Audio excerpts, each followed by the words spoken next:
Quero agradecer primeiro essas falas introdutórias, os pontos de reflexão e de atenção que vocês trouxeram, e abrir então para perguntas, comentários. Boa noite, meu nome é Rodney, tenho 3 filhos, um deles ainda aqui no ensino médio.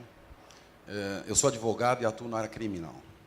Eu acho absolutamente interessante o tema, a forma como os problemas foram apresentados, e eu acho importante, numa complementação, e antes até de entrar nos debates, a gente fazer uma análise sobre uma questão, e que a minha experiência traz, que é o completo desconhecimento, tanto de jovens como de pais, com relação ao problema policial.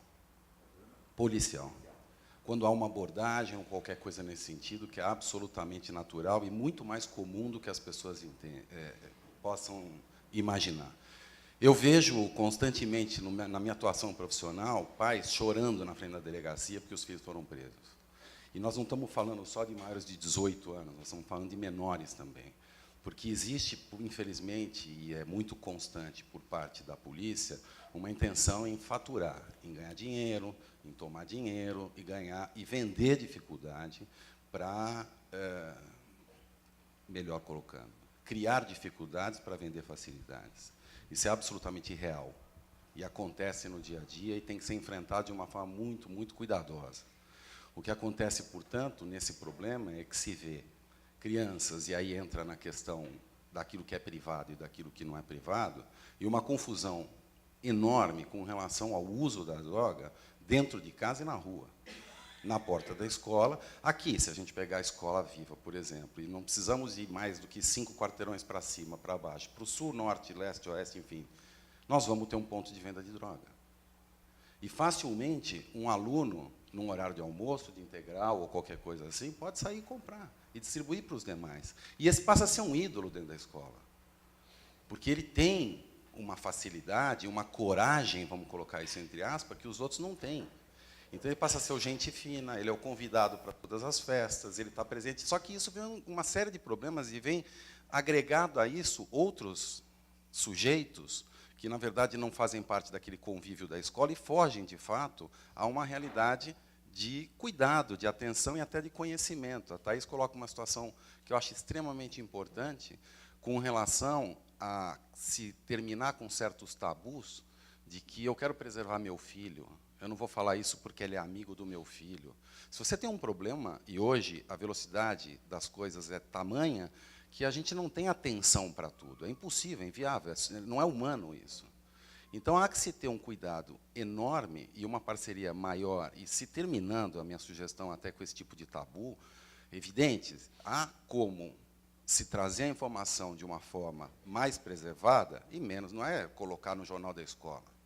É trazer isso de uma forma, efetivamente, com o intuito de se resolver. Porque A, B ou C, não é que essas pessoas são bandidas, mas são 2 minutos para se tornarem. E a realidade dentro de uma delegacia, e eu venho dizendo isso nessa convivência, e é algo muito dolorido de ver pai e mãe chorando, porque uma vez um delegado do DENARC, que prendeu 50 pessoas numa rave, ao mesmo tempo, então eu tinha lá 2 ou 3 clientes, vamos chamar. E o delegado chegou para mim e falou o seguinte, que é absolutamente impressionante como ele, quando essas pessoas são soltas, no momento em que isso é possível, e quando chega na calçada, os pais, mães e familiares que estão presentes, dão nas crianças um abraço, que aos olhos dele, delegado, não dão há muito tempo nos filhos. Isso significa, portanto, e entra numa questão muito mais da área de vocês, que é uma questão pedagógica, psicológica, emocional, enfim, uma série de coisas, e que eu acho que a gente tem que pensar muito, porque às vezes as coisas acontecem muito na nossa frente, e por desconhecimento, e você bem coloca também a questão das drogas novas, porque isso ninguém conhece, ninguém sabe o que é, ninguém sabe o formato, é o desenho do Mickey, é um papelzinho com o Pateta, isso aí parece brincadeira de criança, e, de repente, isso, de fato, é o que vem. Então, essa questão policial eu trago para uma discussão, porque eu digo, é absolutamente igual os problemas de desconhecimento, tanto do jovem como com o pai, porque o pai nunca passou por isso, a mãe nunca passou por isso. E, infelizmente, ficam todos crianças nesse momento. E é muito difícil, é muito complicado esse dia a dia. É algo que está na nossa realidade, no nosso dia a dia. Não sei quantas pessoas nós temos aqui, quantas crianças estão aqui, mas se você for pegar os jovens, enfim, e for fazer uma blitz, num sentido mais, não policialesco, mas for fazer uma busca para ficar um pouco mais sutil e leve, certamente 10, 15% das mochilas de cada um dos alunos aqui vão ter alguma novidade que vão surpreender a cada um de nós. Não é absurdo falar um negócio desse. E o que se encontra é aquilo que se vê em todas as apreensões que eu acompanho. Porque nós falamos aqui, foi falado de droga sintética, foi falado de maconha, foi falado de cocaína, não se falou no haxixe. E hoje o haxixe é absolutamente disseminado. Então você tem um negócio que eles chamam de chavador, que é um negócio que vai desmontando a maconha. Muitas devem conhecer, eu já ter visto. Você tem a tesoura, você tem a caneta. É um kit, é uma bolsa onde tudo e todos têm isso. Então, é uma realidade difícil, é uma realidade dura, e que nós temos que enxergar, e eu concordo perfeitamente, e me coloco até à disposição no que for possível e ajudar, porque isso tem que ser enfrentado, e a gente não pode esquecer da parte do ensinamento e da orientação daquilo que pode acontecer, que ninguém nem imagina. Só isso que eu queria iniciar. Comentários? Obrigado. Alguém quer fazer em relação a isso? Em cima do que ele falou, você falou das drogas em si, mas eu acho que tem a questão, como elas colocaram, que é a questão comportamental nossa, que esse eu acho que é o grande ponto. Eu acho que a questão do álcool, ela é muito séria, e ela está sendo um grande canal para essas drogas. E isso é dentro das festas, que os nossos filhos frequentam e vão. Então, o nosso comportamento, se eu uso remédio para dormir. Então, eu acho que o trabalho aqui é a gente se voltar para nós mesmos. E aí isso vai facilitar todo esse caminho, né, por aí. Vocês querem comentar? Eu queria fazer um adendo, aproveitando o que você falou. A questão do álcool é tão séria que, se você conversa com qualquer pessoa que vai para os narcóticos anônimos, por qualquer droga, eles não podem usar álcool de forma nenhuma. Então, o cara usa cocaína. E ele não usou cocaína naquela semana. Ele não chega lá limpo se ele bebeu. Porque o álcool é uma janela tão aberta para o uso de qualquer outra droga. Vamos pensar no cigarro, né? O cigarro. Até a pessoa que fuma o cigarro comum e está tentando parar de fumar, se ela toma um chopp, qualquer álcool, ela tem uma dificuldade muito maior em, naquela noite ou naquele momento, não usar o cigarro. Então, os grupos de narcóticos anônimos colocam como regra, para que você receba as suas estrelinhas mensais por estar limpo, essa regra: não pode beber. E o que a gente vê no nosso jovem hoje? Eu vejo no consultório, o jovem chega falando dos churras, né? Ah, vai ter churrasco. Ah, vocês compraram o quê? Ah, bebida, Cida. Ué, mas e comida, carne? Não, só a grana é só para bebida. Vodka, vinho, destilado, muito destilado, e eles fazem os churrascos, muitas vezes sem que os pais saibam o que está acontecendo naquele churrasco, porque não conversam, não dão o devido valor àquela informação, que o álcool está presente na vida do seu filho, está presente na sua casa, que você muitas vezes apresenta o álcool para a criança e para o jovem, como se aquilo fosse... não traz risco nenhum. E eles começam a usar excessivamente, e este álcool abre portas e janelas para muitas outras drogas. Tudo vai depender do quanto esse jovem é adicto ou não em relação a cada substância química. Então, é uma coisa seríssima mesmo. Cada vez mais cedo, com 9 anos, as crianças estão bebendo. 9, 10, 12. E eu tenho clientes que, com 11 anos, tiveram PT, perda total, no chão da rua, e foram levados pelo SAMU. E é muito legal, né? E a mãe e o pai, nossa, ele batizou, né? Que legal. Comportamento. Comportamento. O abraço que ele falou, o afeto, né? Esse abraço, a gente pode pensar na atitude de todos os profissionais. O delegado, por exemplo, pode olhar aquele abraço e falar: eu não acredito. Ao invés dele pegar esse jovem e falar, vem cá, né? Por que isso não acontece? Porque naquele momento específico, essa mãe provavelmente teve um contato afetivo com aquele filho pela via da dor e conseguiu travar esse contato e dar esse abraço que, muitas vezes, por não ter sido dado lá atrás, gerou aquela situação na delegacia. Por quê? Porque o jovem pede, gente, o tempo todo, olhe para mim, me veja, cuide de mim, me oriente. Quando ele não consegue, ele dá um jeito de se fazer perceber, né? Ser percebido. Ou pela dor ou pelo amor. Então, você não está olhando para mim? Você não quer saber da minha escola, da minha nota? Você não quer saber quem são meus amigos? Ah, você passa o dia inteiro no celular, no WhatsApp com o grupo das amigas? Eu vou ter que dar um jeito dessa mãe olhar para mim, desse pai olhar para mim. Inconscientemente, ele busca uma forma. E, às vezes, a forma é a droga. Como, às vezes, a forma é a nota baixa. Como, às vezes, a forma é ter problema comportamental na escola, né? Então, gente, afeto, diálogo, conversa, olhar para o filho antes que ele precise buscar uma forma perigosa de pedir esse olhar. Eu quero emendar aqui.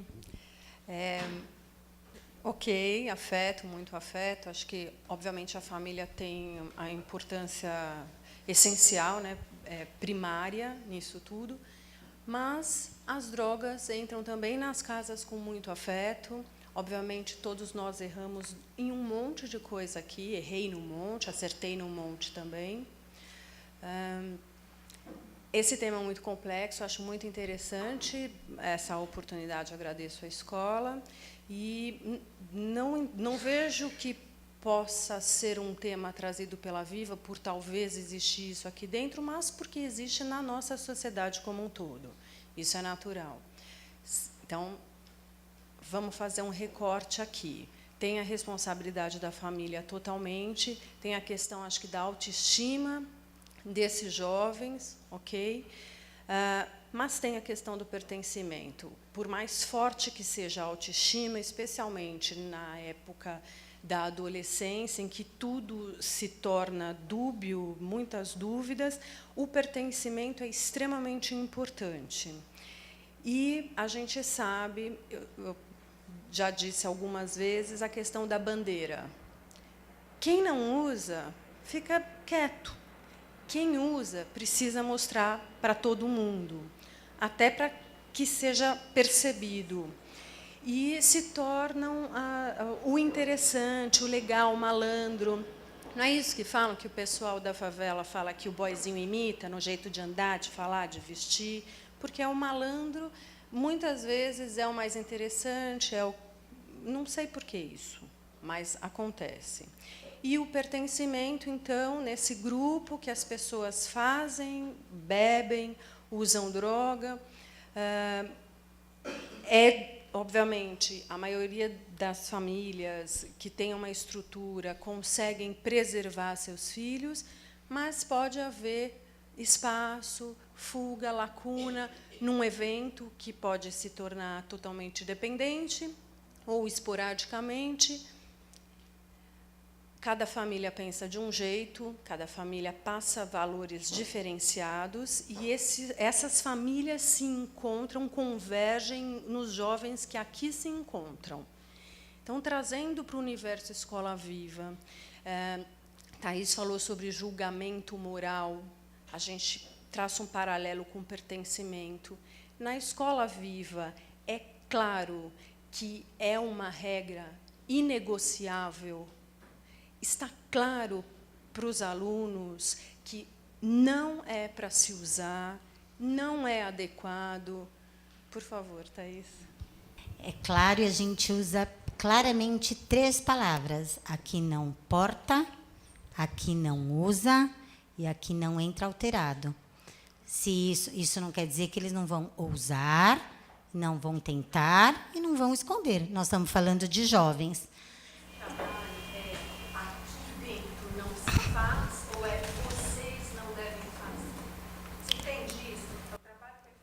As duas coisas, porque não é só normatizar e dizer aqui não, mas lá fora tudo bem, ok? Não é disso que a gente está falando, né? Então, tem que estar claro por uma questão do contorno e do limite do espaço, de entender que essa posição é tomada, não porta, não usa e não chega alterado, porque se isso acontecer, a gente vai conversar com você e com a família, na hora. Qual é a providência? Se chegar alterado, na hora a gente vai ligar para a família e vai dizer, vem para cá agora, porque a gente vai ter uma conversa. Aconteceu isso e a gente está aguardando você chegar. É nesse sentido. E é logicamente que eles sabem que isso acontece, e isso não impede que eles arrisquem ou ousem. E só dizer que aqui não usa, não porta e não entra alterado, seria muito fácil, seria uma lei, uma norma somente. Nossa dimensão é muito mais outra. Então, se a gente olhar para o entorno e deparar com uma situação de algum aluno em situação de uso, a gente vai acionar a família da mesma forma se estiver fora dos muros da escola e a gente se deparar com essa situação, porque são nossos alunos e a gente acredita que a gente tem essa parceria, esse compromisso com vocês. Com certeza, a gente não sai todos os dias de integral fazendo uma ronda pelo bairro da escola. Não é essa a dimensão. Mas, se alguma coisa chega ao nosso conhecimento, eu digo que tem coisas que acontecem, e como é que a gente estabelece esse limite do que não é nosso e é a dimensão de vocês? Mas os jovens, a vida deles é 24 horas do dia, às vezes eles passam 12 horas aqui conosco. Então, muitas das coisas que acontecem, eles não são partidos ao meio. Nas festas dos finais de semana, uma briga, um desentendimento, isso reverbera totalmente no espaço escolar.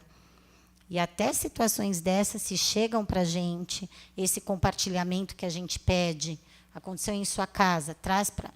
Preciso compartilhar com vocês, aconteceu em casa, é porque a gente está dizendo que a gente quer trabalhar nesse sentido com vocês. Então, não é só uma questão de declarar a nossa posição. Ela é importante, declarar a posição é importante. Agora, olhar além dessa declaração, dessa norma, é o nosso papel como educador. O que eu vejo é que o papel da escola é fundamental nessa luta, mas ele não é único, porque depende muito das famílias que pertencem ao grupo da escola. Então, não adianta nada eu pensar de um jeito e ter o meu pai do outro aluno pensando de uma forma totalmente diferente. E tem que ter uma cumplicidade das pessoas que estão na escola, pelo menos tentar chegar num consenso em que as regras vão ser as mesmas para todos que estão aqui dentro dessa comunidade. Porque eu chego na minha casa, vem os meninos falar, aqui não tem bebida. Aí chega na casa do coleguinha do lado, vai lá e pode beber. Não adiantou nada, todo esse trabalho que você tem dentro dessa casa, eu entendo que ele perde valor. Então, o que eu acho que a escola tem que fazer é um trabalho em cima dos pais, não só das crianças, de se buscar um comprometimento dos pais, um envolvimento maior dos pais, para que exista um consenso, o mínimo possível que seja, para que a gente tenha segurança de que os filhos nossos, na casa dos nossos colegas, vão ter os mesmos valores que a gente vai ter na nossa casa. É muito difícil? É muito difícil. Agora, ela nos deu o exemplo da Finlândia, que foi exatamente um pacto que foi feito nesse sentido, de que os filhos dos outros são nossos filhos também. A gente tem que ter esse mesmo olhar para os filhos dos outros que a gente tem com o nosso. Então, eu acho que, se a comunidade não trabalhar também, todo esse trabalho vai ficar muito mais difícil. É só essa colocação. Bom, como sempre, parabenizar a Escola Viva, que traz coisas realmente existenciais aqui, do dia a dia. Parabéns para as expositoras, expositores, que temos um homem também, pelas contribuições. E a gente sempre coloca muito sobre as drogas, como você colocou, que criam o hábito, o álcool que cria o hábito. Então, essa habitualidade, A outra coisa que você coloca sobre as mudanças que podem haver físicas ou, na realidade, né, mais do que isso, seriam mudanças emocionais, né, mentais, comportamentais. E aí nós temos uma coisa que é muito assim patente, que são as drogas químicas. A gente agora não está descobrindo, mas trazendo, não, o álcool, etc. Também está um pouquinho mais escondido. Mas nós temos outras drogas também que estão um pouquinho mais escondidas e que não são menos nocivas e que não são janelas menos abertas.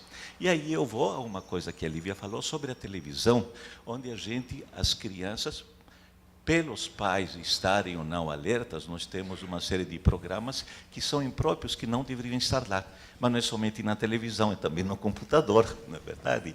Não é somente no computador. Esses joguinhos eletrônicos que estão lá criam um hábito, criam uma dependência, criam sulcos mentais, onde a pessoa se levanta e ele já tem essa necessidade e a mente dele cai dentro como se fosse um disco, cai dentro do sulco mental que vai aprofundando cada vez mais. A Cidinha, que é psicóloga, conhece bem, vocês também.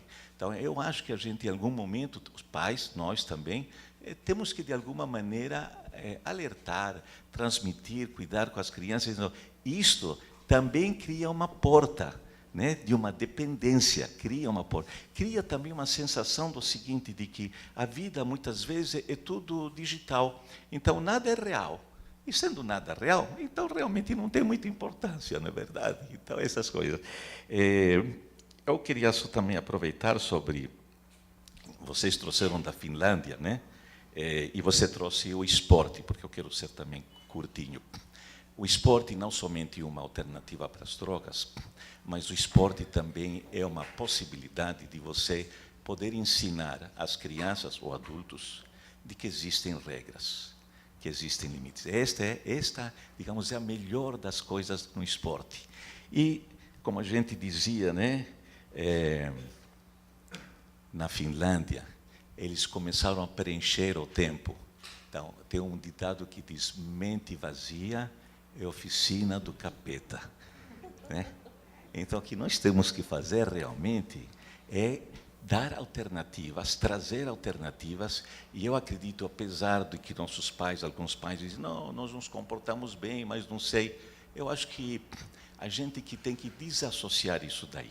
Cuide realmente da sua família, do seu contorno, não só do seu, é claro, mas porque se ele tiver valores, se ele tiver carinho, se ele tiver afeto, as possibilidades, as probabilidades de ele partir para uma coisa que não digo que é lícito ou não lícito, uma dependência que é nociva para ele, isso está muito mais distante, mas muito mais distante.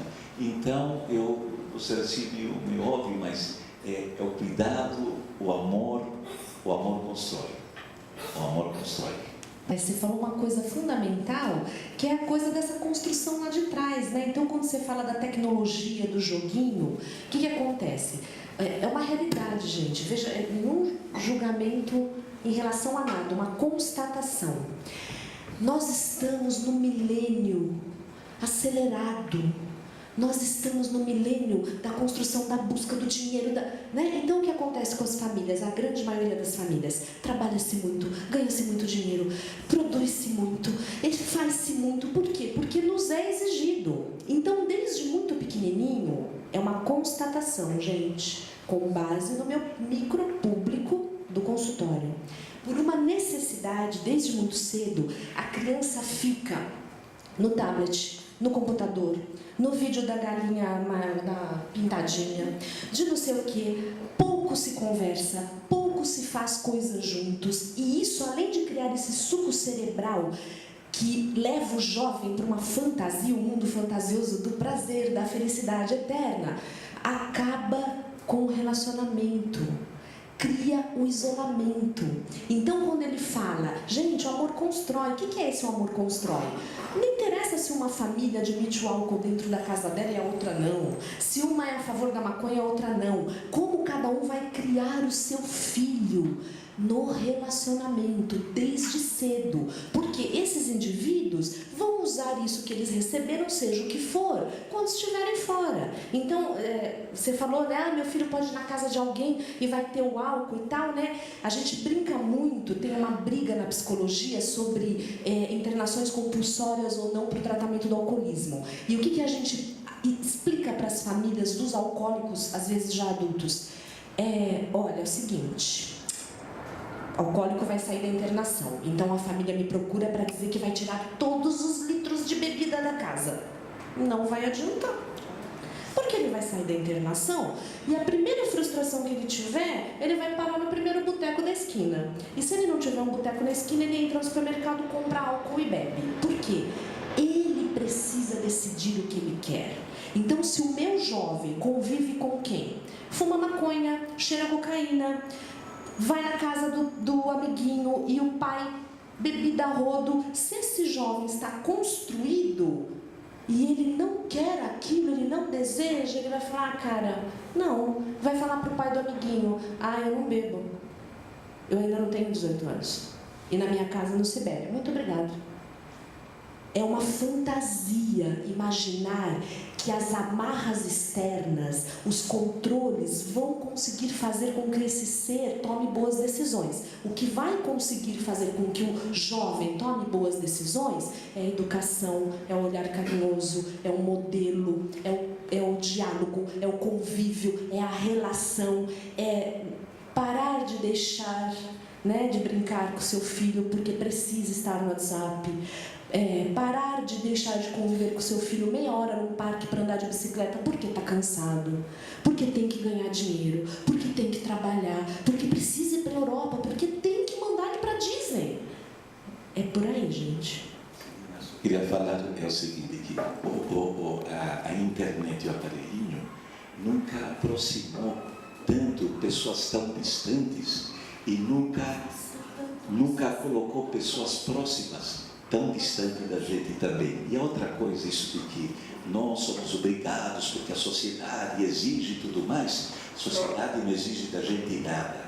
Quem exige somos nós mesmos, só que a gente quer ter uma boa justificativa.